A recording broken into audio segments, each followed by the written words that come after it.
Hello, welcome to another Totally Rewarding Chats. I'm Paul Ryman. As always, I'm here with Sean Luchins. Sean? Hello, Mr. Ryman. Yeah, I didn't cue you in with the say hi, Sean, so you could say I hi, know, Sean. so I have to save that for only when you say That's hi. right. The dad joke gets saved. Yep. And I'm excited in particular to be joined today by Mr. Jesper Helt. Hi, Jesper. Good to see you. Good to see you, Paul. Yeah. Again. I'll have Jesper do his own bio in a second, but if those who listen regularly know, when we wanted to talk about the partnership between rewards and TA, I brought on my old TA partner. So today we're going to talk about sort of the CHRO's perspective and how they think about partnering with rewards, what they need from rewards. And Jesper was my CHRO at one of my corporate stops. So he's going to decide if I'm sort of the good or the bad version of some of his expectations. And we'll talk about like what makes it work, what do CHROs need, and how should rewards people think about it. So that's the focus today. And we thought who better than somebody who knows directly what it was like to deal with me. So Jesper, just so I probably could do this, but I'm not going to try. Why don't you just give us a quick background and bio, who you are, where you were, just to orient the audience to your background. Yeah, happy to. Yes, who am I and how have I gotten here? As you can tell from my thick accent, I am not a native to the US. I am a native to Denmark, but I have not really lived or worked in Denmark for the past 30 years. I started my career there, a bit of consulting. Then I moved into pharmaceuticals with Novo Nordisk, that many people know today as the Ozempic company. That back then it was a diabetes care company, pre-Ozempic. But I moved around with them from Denmark to 3 years in Vienna, 3 years in Prague, then on to Princeton, New Jersey. At which point in time, after I guess 13 years, I had an opportunity to change into tech. I joined HP and moved with my family out to the Bay Area. Spent a good 8-10 years in Bay Area, both in HP, but then on to more software tech, success factors back in the day before they became part of SAP. Then a short stint in a marketing technology company called Velti, and then to Commvault, which is a SaaS data protection, data recovery company, where I had one of the highlights of my career from a hiring perspective when I brought Paul on board, or tricked him into joining, I guess, but we can talk more about that. And yeah, those last couple of stints were as a chief people officer, including at Commvault. Then I had a short stint in energy, green tech, in a company called EOS, also out of New Jersey. And then more recently, like 4.5 years ago, I joined Samsara, which is by all account the fastest growing SaaS company in history, I think. It's a little bit of SaaS and a bit of hardware as well, but an Internet of Things company, which took me to London, where I am now, heading up the people team for Europe and India. So that's the short version. Apart from that, I'm of course not all work. I also have a family. I am happily married for 34 Oh, you got to know the number, man. Yeah, no, I should, but I just need to do the calculation. But 34 years coming up, and have 3 now fully grown kids that are still kids in our eyes, but not in their own. So yeah, that's good. But they are settled a little all over. We can tease Paul how they're off the payroll now. The kids are off the payroll. Paul's are not off the payroll. Nope. No, and neither are mine. That I have learned. That's something you keep telling yourself, and then somehow it just doesn't happen. But yeah, I having met Jesper's family, I tell people all the time it takes a special person to be married to me. So like if you know my wife, you're like, okay, that makes a lot of sense. It takes a special person probably to be married to Jesper too, and Pernille is absolutely a good match, right? A great match. No, that's great. So thank you for that background. Let's do a couple of quick sort of just additional get to know you questions. And I think I know the answer to almost all these. So coffee or tea? Coffee, lots of it. Black. All the time. All the time, yes. That's a good thing. One of the few people I've met that will have a triple espresso at like 9 p.m. after a long dinner. Like, okay, Makes me I'd be feel up like it, all maybe. night. Yeah, Yeah. that's right. Um, you've lived a lot of places. Favorite place that you've lived? Ooh, um, I think London is up there. I must say, moving to London when you became an empty nester and being able to enjoy a little of less suburban life has been absolutely a treat. But I will say Prague. Being in Mm, Prague in like around 2000, not that long after the wall came down, it was kind of frontier country, but it was or a town, but it was just also such a special time, such an adventurous time that has a very special place in my heart. there you go. Your favorite football club? Hmm. There's one and one only. Well, there's two. I have a Danish one, but I I was am an gonna say, Arsenal. I'm hoping there's a second answer to this now, Yeah, knowing a no, no, little no. bit There is, about there is. But I am I'm a diehard Arsenal fan or Gooner. Have been since I, at the age of 6, got enlisted or enrolled in the Arsenal fan club by my mom, who was a school teacher and thought that that was a great way of inspiring me to get exposed to English back in the day. But I have stuck with them ever since. Now I live in North London, so I even had the chance to go to the Emirates and watch the game against Chelsea this past weekend. So yes, very, very hopeful for the season. Yeah, but I'm But I mean, hoping you there's don't a have any gray after the end of that match. No gray hair. So that's also impressive. I Yeah, just went to have a haircut morning, Sean, because I knew I was going to be on this show, so I had to look my best. But that also removed some of the gray. Yeah. yeah. but I was But I also expecting have FC maybe. Copenhagen, which is my Danish team. Yeah, Yeah. yeah. I mean, I guess let's also describe, like, you have a daughter who plays very high level competitive soccer in the grand scheme of things too. Like, so yeah, you can't leave her squad out just the same. No, that is true. I do, and I don't know if you know this, but after her collegiate career, where she became actually, British champion with St Andrews University, she is now at London School of Economics, and she moved down to London, moved back in with us, and is now a Millwall Lioness. So she plays for one of the like really old, proper East End clubs in London, which is absolutely amazing to go and watch her. Such a treat. I Yeah. will say though, like maybe it's because she's there. She's inspiring Millwall, who are in the top 6, in the championship, working their way towards Premier League. So Mm. must be her inspiration that's moving them forward. I'm Yes, sure Sean, that's it. I would not exclude that. Yeah. That's right. You and just your wife, we're going to clarify, no kids, are getting a weekend away. Are you going to spend it in a nice posh hotel somewhere? Or are you going to spend it camping in the woods? The former, because I am not the decision maker on things like this. But Vanilla has made very clear that the days, I mean, there were days back in our youth where it was camping, but those days are long gone, and she is not, and we are not made for camping life anymore. See, it's funny. So this is I'm very much the camping, as is my wife, Jesper. But the very beginning of that is exactly the same, despite the end being different. The fact that I'm not in charge of anything. I like how you just started with like it. Actually, my opinion doesn't matter. So, yeah, Yeah, that's fair. I get that. In the Know 30 your plus year place. club, that's how you get to the 30 plus year club. That's right. that is one strategy. Is one Yeah. strategy. My dad always told me. He actually told me on my wedding day that the trick to a long marriage, which he and my mom also had, was that you manage to make your partner feel that they decide 51%, when, as a matter of fact, they only decide 49. I'm not sure, not sure if I'm really successful in that, but it's a work never thought. Yeah, I didn't know. The way I phrase it has been we decided that she would make all the big decisions and I would make all the little decisions. But luckily, there haven't been any little decisions yet, so I've done well. Yeah. Since we're comparing marriage advice, sort of our version is we split the finances.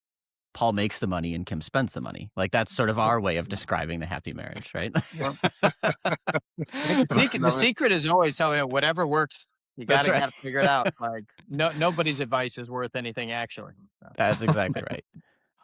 Last speed round question: crunchy Yeah. or creamy peanut butter? Ooh, I am not a peanut butter guy at all. Well, I mean, well, it would be creamy because the only way I like peanut butter is when my wife makes it in, or when Pernille makes it into a peanut butter sauce with fresh spring rolls. There you go. So it would be Okay. creamy. No Yeah. crunch. No, we over the course, I actually did not realize until this podcast how sort of U.S. centric peanut butter really is as well. Like it's just not as much a global thing, and we're raised on it here, and it's just not the way it works. know. When everywhere I'm else. in London, it makes choice easy because when you go to London, there's usually a jar of creamy and a jar of crunchy. That's it. There's no like then other choices. Here we have entire aisles of peanut butter. But Yeah. there's like you just you go to Sainsbury's and there's just one of each. That's your There choice. is one of each. Yeah. No more shelves needed. That's Isn't it right. like the World Series? Not really being the World Series, isn't it? Yeah. Yeah. Yeah. So let's dig in a bit. So you've had a variety of HR roles, but you've sat in the CHRO seat. You have been the CHRO at a number of companies, including one where you hired me. So let's start with actually, I might go a little out of sequence. Like you don't come from a comp background. You're not a rewards person, right? Like you're the CHRO, No. but you didn't ever like really do that. So how do you think that affected your view of rewards as a CHRO, right? So you're in the chair and you know you've got accountability for it. It's not your thing. So like how have you thought about that when you've been in that chair? Listen, so first of all, it was one of the things I realized when I at one point in my career, like a bit into it, thought, hey, I would actually like to pursue a CHRO role. I was also very upset and daunted by the fact that when I then spoke to whatever the big search agencies, they looked at me and said, yes, but you can forget about that because you don't have any you don't have any total rewards experience, and Yeah. you have not really been dealing with a board or anything. And that was kind of my first. I had not even thought of that being an absolute critical. It's not like a must have, but it is certainly something that is obviously very, very attractive. So I tried to in a position to get a little bit closer to that. Partly successful, but never really headed total rewards, to your point, Paul. So the way I first of all thought of it is that, in terms of complementarity, right? That I, as with all my hires, I need to bring people in that are really good at the things I am not good at, and that is a fairly long list. So I need to surround myself with something that in totality becomes something worthwhile, right?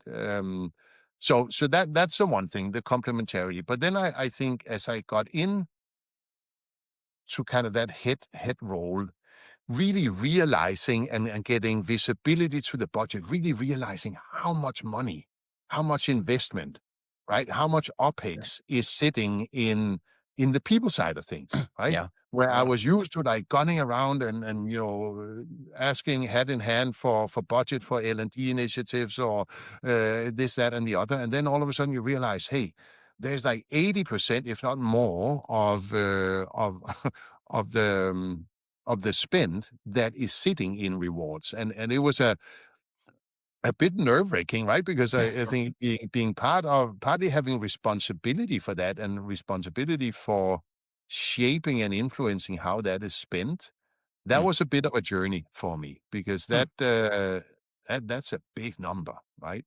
And at first you think, oh, this makes me feel important, but then it is like a bit humbling that you realize, hey, don't view it just as how can we do this programmatically and get it over with and done, because you really need to think wisely about the spend there. Yeah. No, that's great. And then I guess given that, because you need to find people to be a steward of that important problem. Like what skills did you find you prioritized? What experiences? Like how did you, you've had to hire a number of us. I can put myself in that club, right? Like you had to pick something. So what were your priorities? Like what were the things that either complimented you or that you felt are non-negotiable? Like, oh my gosh, I need people who can think a certain way because of that perspective. No, but I think, first of all, there are certain fundamentals, right? Just in terms of spreadsheet wizardry and being really good with numbers and analytics. No, but that is important, Yeah. right? It is really important to me to be able to, they say, data storytell. I think that to me, I have found to be one of the key Yep. differentiators between good and great total rewards partners, to me, at least.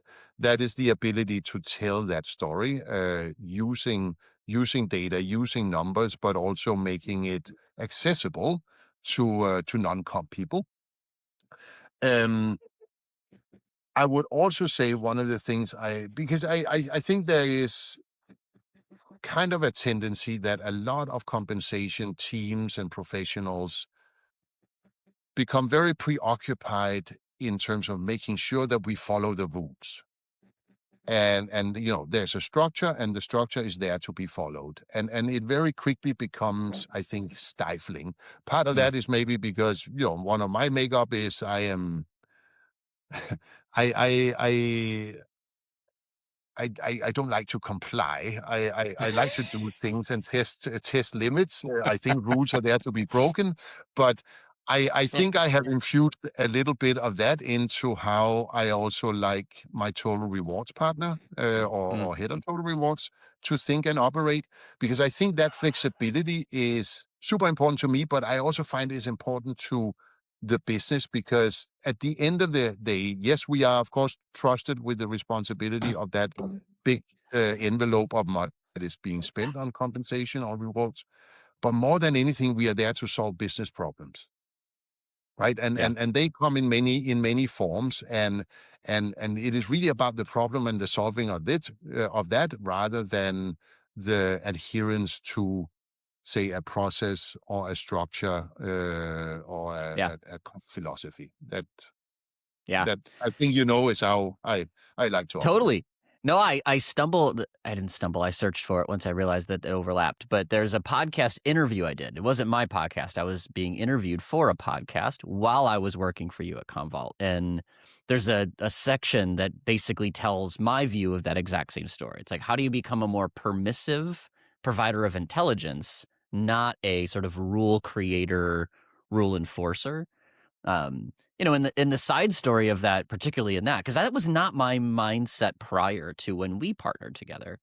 It was realizing that we had leaders who knew a lot, like really smart people Mhm. that, to your point, because it was over 75% of their spend was their people, that is their business problem. Like if they're thinking of their organization as a P&L, I want to own this. And an Yeah. engineering leader who really wanted to do it well, like his heart was 100% in the right place, coming in and saying, no, you can't do it that way, is not going to be successful. It's more, what do you need from us? How can we work together? Say yes before you say no more often than not became sort of the mantra. It had to be sort of relevant Yeah. and successful. Yeah, because I mean, that's not only rewards, right? That's, I think, more generally true for the people function, right? But we don't want to fall into the trap that we tend to fall in often, right? Which is like the insurance claims department, where Yeah. you call and the answer is in the outside no, right? I mean, that's just not a good way to kick off a partnership. Yeah, totally. Yeah. Totally. It's interesting you guys say that though, and I think it's unique having seen a lot of program, Jesper, because there's safety in the box though, right? And I think there's a lot of people are like, but that's the answer, and it's not my fault, and that's the you can go somewhere else. And so, while it kind of makes sense when you say it, I do think it is unique, but also an opportunity for some departments to kind of start with that. But I think I wouldn't say they start like an insurance claim; they start with no. But I think the first question is, are you in the box of what we've set with our pay philosophy? Yes or no. And then it is much like an insurance claim, Yeah. no, not in the box. I'm going to fight you all the way to the end, despite how much rationale you have. So it's cool to hear that that's the mantra at the start. Yeah.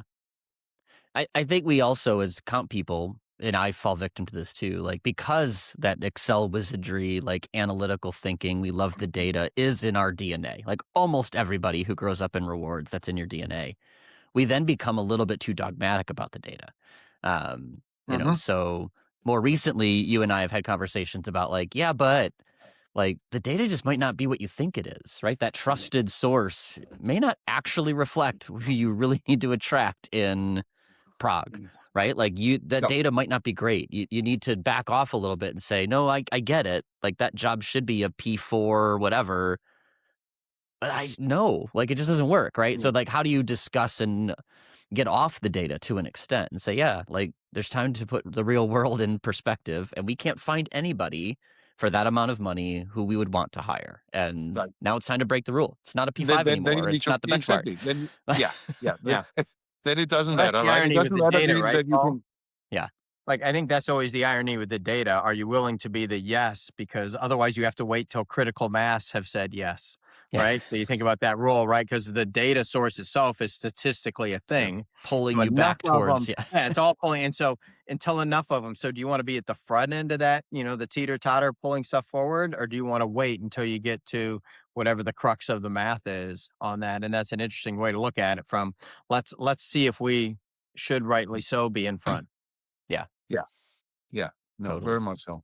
Yeah. We just had the case, there's more on the benefit side, right? But also where we had a probably over-reliance on our benchmarking data until we changed the provider, right? We had a lot of the part of the business, this was out in India, saying, hey, this does not sound right. This does not sound aligned with what we say our benefits philosophy is. And we said, yeah, well, but here's the data and we know, and yes, it is.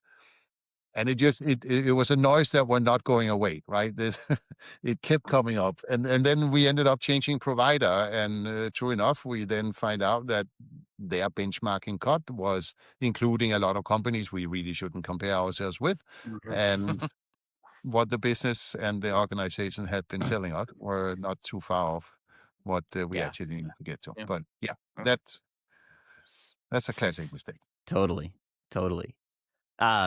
I guess that leads me to a related topic. So you've led a number of awards people, right? Some incredible and some probably less so. And I'll let you decide, but not publicly, which camp I'm in. And you've mentioned like that storytelling, like that's a key thing. Are there other examples in your mind that have differentiated sort of the great versus the less? And it can be in both directions. Like, no, a really standout capability is this, or I find that what's holding back rewards people is always this thing. Like, are there other examples of skills or tendencies that you have found that rewards people should know that from your chair make a difference and you would prioritize? Yeah. Let's see. I mean, I mentioned the flexibility, right? That you're really interested in solving business problems rather than comp problems, I think is important. I also think one of the difference between good and great is also whether how much broader you think than your subject matter expertise, right? Because the really strong rewards professionals I find is also thinking L&D, is also thinking people partnering, engagement, and not just thinking comp, right? Because that is where it starts to be powerful when you think about, again, how do we deliver a business outcome or solve a business problem holistically, given what we as a people function are representing. And I am going to spill the beans that, yes, I very much, Paul, find that you are one such. And I think everybody who has worked with you, right, find you that, yes, you are a nerd when it comes to comp. You are an absolute subject matter expert, a Sheldon, as I think you were nicknamed. But at the same time, you are also very capable and with perspective when it comes to recruiting, engagement, development. So to the point where you had to give me up for a year, basically, right? You kind of sent me into the wolves in sales ops for a year because they needed some help, and I had to do some double duty for a while. Very much so, right? Driving change management. And see what else would I say? I mean, there is clearly an element, and this goes a little bit back to what we discussed before. I love flexibility. I like to break rules, but at the same time, I also acknowledge that the best, and this maybe is about the complementarity. My best comp partners are also the ones that can hit me over the head with a 2x4 and say, yes, but that's good, and it's good to be flexible, but there's also a bigger picture, right? There's also a bigger picture of making sure that, our rewards practices are not biased, and, it's the same here as Yeah. it is over there, or at least it is defensible if there is a difference. So there's a little bit of also keeping me honest, or keeping your CHRO, honest, and not being afraid to challenge back, right? Yeah. But that holds true for any leader, of course. Yeah. No, that's like your desire for flexibility was something that when I moved on and took my next role, I put a big emphasis, and it's something I learned a lot when we were working together, is the difference between, and this is my words, and I'm not suggesting you're not saying this, but flexibility versus agility. And when in my next role, we said, look, flexibility is when you kind of break the rules. Agility is your willingness to change the rules, right? And change the way that you want to approach something.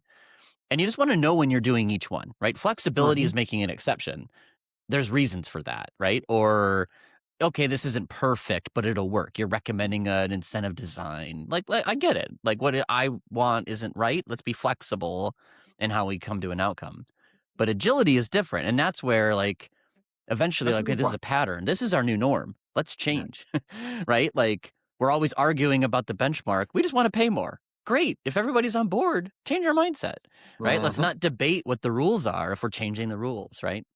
So it was some language I needed to implement at my next org, which is, are we being flexible or are we being agile? Which is it? Because the way that we talk about this, the way that we refer to it in the future depends on which play we're making here. Yeah, that's a very good distinction, by the way. Yeah, that's a very good point, Paul. Because that, of course, is at the end of the day also what doesn't scale, right? Exception after exception after exception. That's right. I mean, there's a reason, there's a saying, when the exclusion's the rule, right? Like, that's the point at which you have to, analyze why do we have all the exclusions, right? That's right. One hot topic these days, ironically, is something that I know you and I spent a lot of time debating going on 9 years ago at this point, which is we spend a ton of time as rewards people suffering over the comp cycle, right? And differentiating, and I've got a 3.5% budget. Who's going to get 3? Who's going to get 4? Who's going to get 5? And you were the first CHRO to look at me and say, what the hell are we doing this? Like, would we be better off giving everybody 2.5 and like doing this differently? So I guess, and I'm seeding that, but like, that's one example where you looked at what we were doing for years and said, something just doesn't feel exactly right here. Now, we didn't throw everything out the next day, like, just so everybody's clear. Like, it was a thoughtful debate. I believe it was like a 4-hour dinner that we sort of really hashed out, like, what's good, what's bad about this. But are there other, like, I'm curious, like, what led you to that conclusion? Or if you want to change the topic, that's fine too. Are there other examples of things you've seen rewards people do that you're like, why is this a thing? Like, why are we doing this? No, let me comment on that, because I vividly remember when we were discussing that and exploring That's it. because you had 4 triple espressos. That's why you remember. But yeah, okay. I'm not surprised you remember, because you weren't asleep. It was a very animated conversation. That could be, Sean. And I was not ready to go to bed, something like that. But also, no, because I remember we were sitting back side of the napkin and trying to estimate how many, through a comp cycle, how many thousands of decisions, mini decisions, were made, right? And I also, as a manager, I know how seriously I took sitting there, like moving, a 0.2 here to there, and I forget what number we came up with, but it was like tens of thousands of decisions for a 3,000 people population that was being made and reviewed and calibrated and challenged and God knows what. Exactly for what. So I would say on that point, it is interesting. So Samsara, where I'm at now, at least in sales, right? I have now for 4 years been working with what we call a snap to grid approach, right? Where we are paying sellers that are doing the same. This negotiating said we're not using a rate. We are paying them the point. I would They said, forget about it. We are not going to get the talent. It doesn't come without challenges. That's not what I'm Sure. saying, but it does really simplify a lot, right? I must say. So that's interesting. I would say one of the other things that that I've been thinking. I mean, this is more a little more sales comp related. I have always been kind of a bit skeptical about. Of course, you run to a number in sales, and you run to your quota number, Yeah. and it very quickly becomes as if that is kind of sent from above.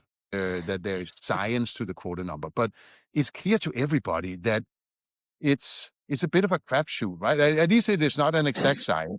Of course, Yeah. data are going in and analysis is going into it, but sometimes you're just wrong. Sometimes things unforeseen happen, or you Yeah. didn't have the right data, and we are still kind of insisting that not only are we paying according to how much you attain, but we are Mm. also equating that to a performance rating, which then leads us to say whether you are high potential or not. And I mean, that's kind of where total rewards and kind of talent development starts to overlap, Yeah. right? But where I go, don't we need to be a little more critical about that data point, because it is one out of several, and I think we have a tendency to Mm. overestimate the importance of it. Yeah.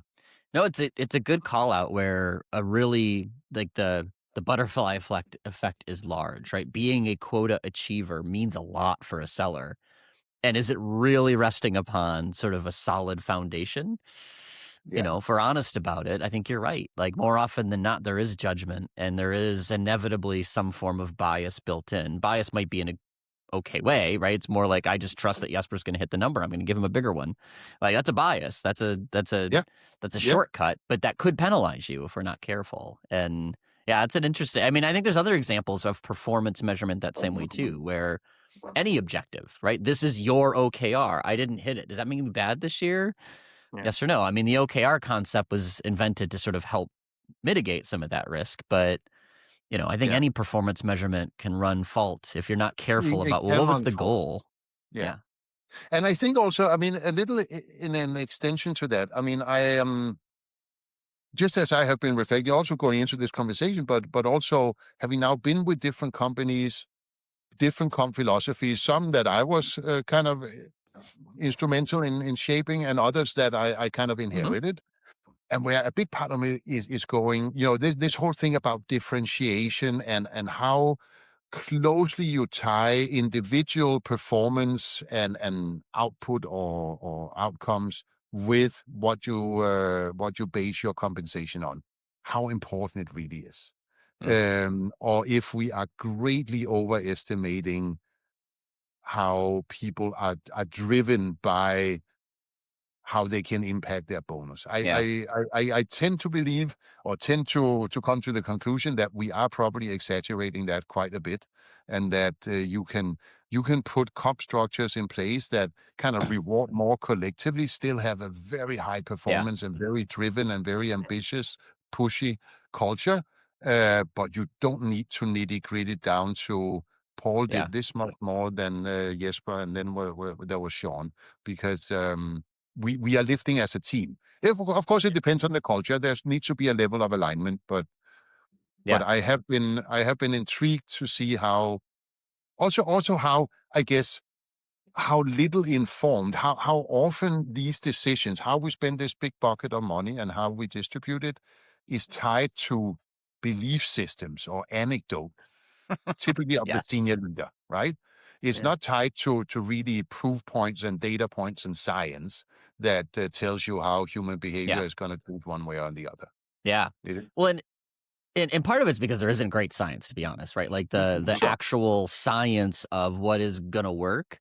And it's because of the reason I think you cited. Like it's a very complex ecosystem of how do all these things really fit together. And I've been in organizations and places where we had flat salary increase for everybody with market adjustments when we needed to do it. I've been in places where you've differentiated. And I think they both worked in that context because of other things that were going on. And humans are weird, complex people where like my 4% raise versus a 3% is actually not a big meaningful difference, but boy, did it feel good that I got more than the Psychologically. pool, right? Like that Yeah. matters to me and it signaled that you valued me or whatever the answer is, right? So like it's a complex, multi-dimensional ecosystem that you have to really get your arms around and just make a good choice that's backed by some psychology, I think is probably the real answer, but it's a hard thing. So I'm glad people are questioning it because I think we've got lots of dogma that's ready to die, but people have to raise their hand and say, It "Why are fixes we a think?" couple things. There's two things that always come out of that. Like if you say you're giving a 3% increase, I always, ask people like, what percent do you think people think they're getting? And nobody thinks they're getting 3%, right? Everybody thinks they're getting more, right? Screw the other guy, right? So I like, there's a part of that and the simplicity to it. But I am perplexed over time. You create a merit matrix off performance and all this stuff that nobody goes back actually and looks at the merit matrix and basically said our hypothesis in the merit matrix was people would stay for this reason or they'd do whatever and go back and just plug the same people in there and be like, Yeah. who's still here? Like, because the example I use a lot is the premise always is that the low performer somewhere, right? We give them 0, right? That's our goal because management's like, well, they'll leave, and I'm like, or they'll decide that I still can do less to get fired, like, right? Like I still have room to do worse, right? And so, like, is that really, learn over time what happened to Yeah. that group? Because if that becomes your lowest turnover group, like there's a cost effect that's huge there, but it's not measured in turnover. It's measured in productivity. And you don't have to be a genius to be like, they're your lowest people doing the work. Like Yeah. that's a thing. So there's a lot. I'm surprised that everyone puts a lot of time and energy, as you met, Jesper. I never thought of it in the number of decisions, right? That's actually a really interesting way to think about how many micro decisions get made in their thesis and then go back and check their work at all. Like even at a very high level, like you don't have to go to the nth degree No. because people are, but statistically go back and be like, Yeah. did this do, this is what we thought it was going to do. And I thought it always thought it'd be fun. Let's take the over under who thought what it was going to be and who's the closest to what actually happens in 6 months or 3 months to the humans. Yep. Yeah. No. We had a good rhythm of measuring back outcomes when we worked together. In part, and I tell this story a lot, we had several natural experiments that existed in that organization because the engineering team did operate differently, right? So like the organization at large approached performance and pay one way, and when we started, engineering approached it a different way. And we did a lot of work. I don't know if you remember all of it, where it's like, are the outcomes different? Are the outcomes the same? Because it was the same company, same culture ish, but different performance management strategy and different reward systems. And like the fascinating outcome is it was the same, right? Like engineering wasn't given a merit matrix, but guess what? Managers still differentiated about the same as people that we gave guidance to. They wanted to do it that way, right? Like smart people want to reward high performance. It was a fascinating comparison of like, we didn't tell them to do it because they wouldn't let us tell them to do it at first, but they did it anyway. So it's like, well, yeah, like smart Yeah. people in the same place. We just thought we disagreed, but we did measure it and we quantified it. And that's when people are like, oh, I guess this isn't so scary. Let's get on the same page.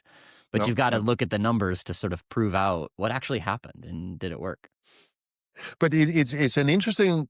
I mean, and you know more than about this than I do, but of designing comp programs around the psychology, which I guess we do in part, right? But Yeah. but for instance, I remember this came from you, Paul, where we were dealing with high attrition in our sales force. We were also dealing with quite a big part of the population that were not hitting quota, thus not making the OTE that they had signed up for, that they were hoping for.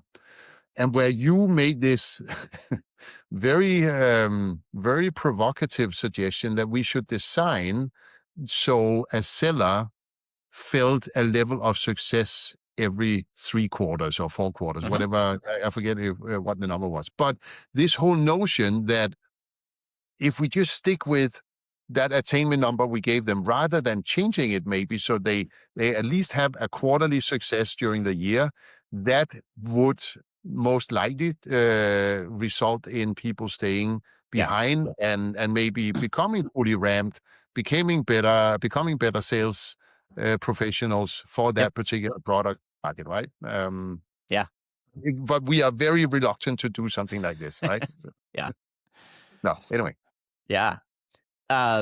Just to make sure, Sean won't let me off the hook if I don't go there. And I want to make sure there's time for it. So let me have it, right? Like share a story that you think people should know about me from sort of the inside. This is where I get a little nervous because there's always fun stories that can come out. Although I'm pretty sure I know where one of them is going to go, but you just never know with you, Jesper, where you're going to take I this. would say no, but listen, The I mean, best part of that whole thing, why you're thinking this, Jesper, the best part of that whole thing is it's not like, hey, tell that one story. Right. Like the fact that he's like, there is a bevy of stories. Select one of your choosing is very interesting. So that's what I've taken away, Paul. We're That's getting right. the toned down, probably G-rated one here. Yeah. You never know. We'll see. Yeah. The problem with that is that there's potentially, I can at least not exclude also stories going the other way. So That's I, of right. course, need to be mindful of that, right? You may reciprocate.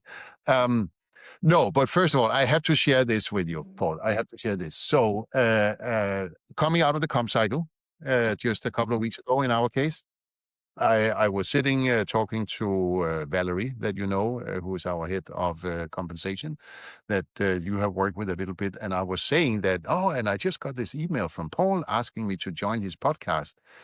And guess what she said?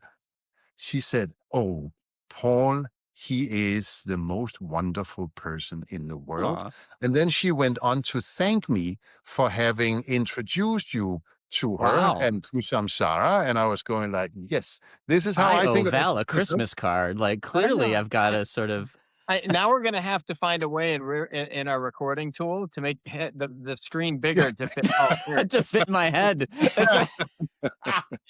No, but that speaks volumes of who you are. But anyway, I think the story I would love to share is when you rewrote the ABBA song "Dancing Queen" into "Workday Queen" or "Queens," if I remember correctly. Plural. So definitely yeah, two. Queens. So the story here is, I think, something, and you correct me, Paul, but I had thought, I had come up with the ingenious and very low budget recognition program in the HR department, because we were trying to shake up HR department from being a little like the claims department in the insurance company to be a much more out there, engaging, easygoing team. And I had introduced this was around the time when the Horton is a Hoot movie had come out. So Horton, this little elephant, the Dr. Seuss elephant, had become, since it has HR in it, became kind of our trophy that we gave out once a quarter. Not with a whole lot of rigor to who would get it, other than they got nominated, they did some good stuff, and we were happy about it. And that went on for a while, and then Paul came in and go like, yeah, but what are the criteria? What is the structure? And don't you think, I mean, is it differentiated enough? And are we sure that we reward the high performers, or are we celebrating mediocre performers? All these challenging questions. Oh, well, I don't know. Anyway, so Paul kind of killed Horton, first of all. But then secondly, after we had done our Workday implementation, which was Right. a big endeavor. Big deal, right? That's a big deal. No, a huge deal, And there were a couple of people, Kara and Kelly on Paul's team, that had done amazing work.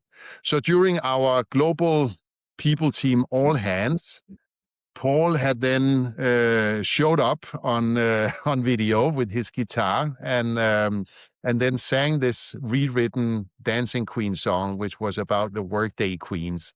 So like this amazing, some Commvault Got Talent type of performance was just set the bar so high that nobody ever since could meet that bar and Do we have recognize. this on VHS or anything? Do we have it? I do have a video. I have Do you? it. I was going through my phone. I go like, I must have recorded this, but I didn't go through I do all have it. You I do have have it. it. It's me, sitting in my living room late at night doing this song. I have it because I shared it with Kelly not that long ago, just because we've kept in touch. And I'm like, "Do you remember this?" And she's like, "Of course I remember that." But it did become a little bit of this like no good deed goes unpunished, right? Because our intent was to make it a big deal, no doubt, right? Like it was a different type of accomplishment than any other I had seen in my tenure there. So it's like, it needs to be special. But then every other thing we did to try to recognize somebody wasn't special enough, right? It's like, it was just like, wow, like I didn't realize I was going to completely, kill the elephant by trying to be special, right? And it was free. I mean, not that everybody can rewrite a song, but like it was just putting your own personality into a way of recognizing, right? It's what I knew how to do, and every leader has something like that where you can sort of make it your own. But it became too unique to an extent, and it made it hard to sustain. Hard with any rewards I mean, that, the rewards programs themselves is, it's a whole nother, set of episodes around rewards. Is always, rewarding the good is the easiest part of a rewards program, right? Pissing everybody else off at whatever level, that is actually the hardest part of that part of the human nature is really difficult. And so I know that you killed Horton, Paul, but like kind of cool that was small and everybody, and it wasn't enough. Like if someone was to go complain about I didn't get a little elephant, you're like, bruh, move on, right? Like, but you didn't get this big thing.